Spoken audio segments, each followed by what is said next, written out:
ശ്യാം, എങ്ങനെയായിരിക്കും കോടതിയിലെ നടപടിക്രമങ്ങൾ? ഇന്നിപ്പോൾ ഈ കേസ് കൂടാതെ മറ്റു ചില കേസുകൾ കൂടി കോടതിയിൽ ലിസ്റ്റ് ചെയ്തിട്ടുണ്ട് എന്നാണ് മനസ്സിലാക്കാൻ സാധിക്കുന്നത്. എന്തായിരിക്കും, എങ്ങനെയായിരിക്കും 11 മണിക്ക് നടപടിക്രമങ്ങൾ? സെഷൻസ് കോടതിയുടെ ജില്ലാതലം വരെയുള്ള കോടതികളുടെ നടപടിക്രമങ്ങൾ ആരംഭിക്കുന്നത് സാധാരണ 11 മണിക്കാണ്. അതുകൊണ്ട് തന്നെ ഇത് പ്രിൻസിപ്പൽ സെഷൻസ് കോടതി അതിന്റെ നടപടിക്രമം ആരംഭിക്കുന്നതും 11 മണിക്ക് തന്നെയാണ്. 11 മണിക്ക് കോടതി ആരംഭിക്കുമ്പോൾ ബെല്ല് ഉണ്ടാവും. ആ ബെല്ലിന് ശേഷമായിരിക്കും ജഡ്ജി ഹണിയം വർഗീസ് ചേംബറിൽ നിന്ന് കോടതി മുറിയിലേക്ക് എത്തുക, തുറന്ന കോടതിയിലേക്ക് എത്തുക.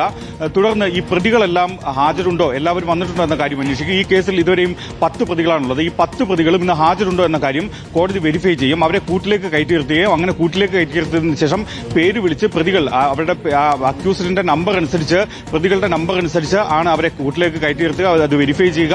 അങ്ങനെ വെരിഫൈ ചെയ്തതിനു ശേഷമായിരിക്കും ഇതിന്റെ ഇന്ന് കോടതി ആദ്യം കണ്ടെത്താൻ പോകുന്നത് ഇവർ കുറ്റക്കാരാണോ അല്ലയോ എന്നതാണ്. പ്രതിക്കൂട്ടിൽ നിൽക്കുന്ന 10 പ്രതികളും 8ാം പ്രതി ദിലീപ് ഉൾപ്പെടെയുള്ള 10 പ്രതികളും കുറ്റക്കാരാണോ അല്ലയോ എന്ന കാര്യമാണ് കണ്ടെത്തുക. അക്കാര്യത്തിൽ ഒന്നുകിൽ ഓരോ പ്രതികളുടെയും കാര്യം പറയാം, അല്ലെങ്കിൽ എല്ലാ പ്രതികളും കുറ്റക്കാരാണെങ്കിൽ ഓൾ ഫൗണ്ട് ഗിൽറ്റി അത്തരമൊരു അങ്ങനെ പറയാം.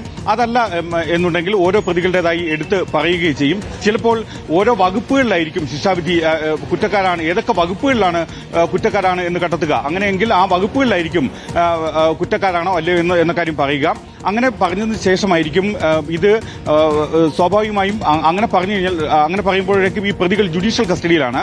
ഈ കുറ്റക്കാരല്ലാത്ത ആളുകൾക്ക്, അതായത് കുറ്റവിമുക്തരാക്കപ്പെട്ട ആളുകൾക്ക് ഈ കോടതി മുറിയിൽ നിന്ന് ഇറങ്ങിപ്പോകാം. മറ്റുള്ള ആളുകൾ ജുഡീഷ്യൽ കസ്റ്റഡിയിലുമായിരിക്കും. പിന്നീട് ഈ കുറ്റക്കാരാണ് എന്ന് കണ്ടെത്തിയ പ്രതികളുടെ ശിക്ഷാവിധിയിലാണ് അടുത്ത വാദം കേൾക്കുക. അങ്ങനെ അതൊരു വിശദമായ വാദമായിരിക്കില്ല, അതൊരു ഹ്രസ്വമായ വാദമായിരിക്കും. അത് പക്ഷേ ഇന്ന് തന്നെ ഉണ്ടാകാനുള്ള സാധ്യതയുമുണ്ട്. കാരണം ഇതിൽ ഇന്ന് പരിഗണിക്കേണ്ട കേസുകൾ പരിഗണിച്ചതിന് ശേഷം ശിക്ഷാവിധിയിൽ വാദം കേൾക്കാൻ പെട്ടെന്ന് തീരുമാനമെടുക്കാം. അങ്ങനെ വാദം കേട്ടതിന് ശേഷം ഒരുപക്ഷെ ഇന്ന് ഉച്ചയ്ക്ക് ശേഷം തന്നെ ശിക്ഷാവിധിയും ഉണ്ടാകാനുള്ള സാധ്യതയുണ്ട്. അതല്ലെങ്കിൽ അത് മറ്റൊരു ദിവസത്തേക്ക് ആകാം. അത് കോടതിയുടെ നടപടിക്രമങ്ങളാണ്. കോടതി എന്ത് തീരുമാനമെടുക്കുന്നു എന്ന കാര്യത്തിൽ നമുക്ക് ആ ഘട്ടത്തിൽ മാത്രമേ നമുക്കൊരു വ്യക്തത വരികയുമുള്ളൂ.